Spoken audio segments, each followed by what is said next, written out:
کرناٹکا میں سابقہ B J پی حکومت کے متنازع حجاب قانون کو ہٹائے جانے کے بعد ہندوتوا تنظیموں کی جانب سے نیا تنازع کھڑا کرنے کی کوشش ہبلی سمیت کئی علاقوں کے اسکولوں میں طلباء کے درمیان زعفرانی شال تقسیم کرتے نظر آئیں ہندوتوا تنظیمیں۔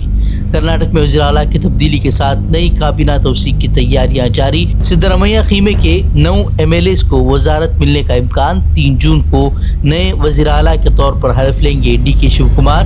1 سے زائد نائب وزرائے اعلیٰ کی تقرری کی قیاس آرائیاں بھی تیز۔ ہندوستان میں عام عوام پر ایک بار پھر مہنگائی کی مار۔ ایندھن کی قیمتوں میں اضافے کے بعد اب کمرشل LPG سلنڈر پر 53 روپے کا اضافہ۔ 5 کلو کے چھوٹے سلنڈر کی قیمتیں بھی بڑھی۔ کانگریس کی مودی حکومت پر تنقید۔ کانگریس نے کہا مہنگائی مین نے پہلے چھوٹو سلنڈر خریدنے کی دی صلاح اور پھر شروع کر دیا وصولی کا کھیل۔ CBSE کی جانب سے ری ویلیویشن اور ری ٹوٹلنگ فیس کے نظام پر راہل گاندھی کی شدید تنقید۔ تعلیم کو کاروبار بنانے کا لگایا الزام۔ پوچھا غلطی CBSE کی تو طلباء کو سزا کیوں؟ دواؤں کے گمراہ کن اشتہارات معاملے میں بابا رام دیو کی پتنجلی کمپنی پر FDA کی کارروائی۔ 51 لاکھ مالیت کی پتنجلی گروپ کی ہریدوار میں قائم کمپنی کی تیار شدہ ادویات ضبط۔ دہلی کے ساکیت میں 5 منزلہ عمارت منہدم، 5 لوگوں کی موت، 5 افراد زیر علاج۔ عمارت میں کوچنگ انسٹیٹیوٹ، کیفے اور مختلف دفاتر تھے قائم، جبکہ تیسری منزل پر چل رہا تھا تعمیراتی کام۔ نو منتخب نیپالی وزیر اعظم کی ہندوستان کے خلاف بیان بازی۔ کہا صرف بھارت نے ہی نہیں بلکہ نیپال نے بھی کر رکھا ہے بھارتی سرزمین پر قبضہ۔ بھارت کا دو ٹوک موقف۔ اتراکھنڈ کے حصے پر نیپال کے دعوے کو محض یک طرفہ توثیق قرار دے کر کیا مسترد۔ ایران امریکہ کے درمیان کشیدگی پھر عروج پر۔ امریکہ نے ایرانی ریڈار اور ڈرون سائٹس کو بنایا نشانہ۔ ایران کا جوابی کارروائی میں امریکی ایئر بیس تباہ کرنے کا دعویٰ۔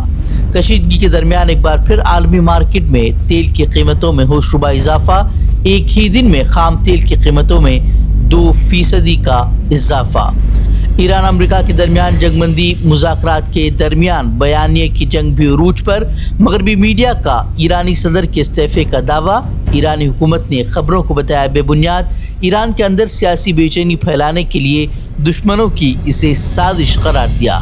لبنان کے تاریخی قلعے پر اسرائیل نے کیا غیر قانونی قبضہ۔ لبنان کے بیرفورٹ قلعے پر اسرائیلی فوج نے لہرایا اسرائیلی پرچم۔ عالمی سطح پر شدید مذمت۔ فرانس کا اسرائیلی قبضے کے خلاف سلامتی کونسل کا ہنگامی اجلاس طلب کرنے کا مطالبہ۔ اسرائیلی فوج کی جانب سے لبنان پر حملوں کا سلسلہ جاری۔ مزید 2 لبنانی گاؤں خالی کرنے کا صہیونی حکومت نے جاری کیا آرڈر۔ اب تک حملوں میں کئی لوگ گنوا چکے ہیں جان۔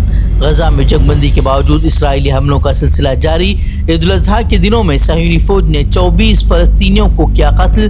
جنگ بندی کے بعد سے تقریباً 1000 فلسطینی ہو چکے ہیں شہید۔ فلسطینی مزاحمتی تنظیم حماس کا امن معاہدے کے دوسرے مرحلے کے لیے ثالثوں سے رابطہ جاری۔ اسرائیل پر امن عمل میں رکاوٹ ڈالنے کا حماس رہنماؤں نے لگایا الزام۔ نتنیاہو کا اب تک 60% غزہ کے حصے پر قبضے کا دعویٰ۔ ترکیہ کا ابراہیمی معاہدے میں شمولیت سے متعلق بڑا بیان۔ وزیر خارجہ حقان فیدان بولے مسئلہ فلسطین کا حل مشرق وسطیٰ میں پائیدار امن کا واحد راستہ۔ آزاد فلسطینی ریاست کے قیام کے بعد معاہدے میں شمولیت پر غور کرنے کی کہی بات۔ ملیشیا میں سوشل میڈیا سے متعلقات سے نیا قانون نافذ۔ 16 سال سے کم عمر کے بچوں کے سوشل میڈیا اکاؤنٹ بنانے پر پابندی۔ فیس بک، انسٹاگرام، ٹک ٹاک کمپنیوں کے لیے ایڈوائزری بھی جاری۔ اس سے قبل آسٹریلیا، برازیل اور انڈونیشیا جیسے ممالک بھی عائد کر چکے ہیں پابندیاں۔ ہم سے جڑے رہنے کے لیے ہمارے چینل فکر و خبر TV کو سبسکرائب کریں۔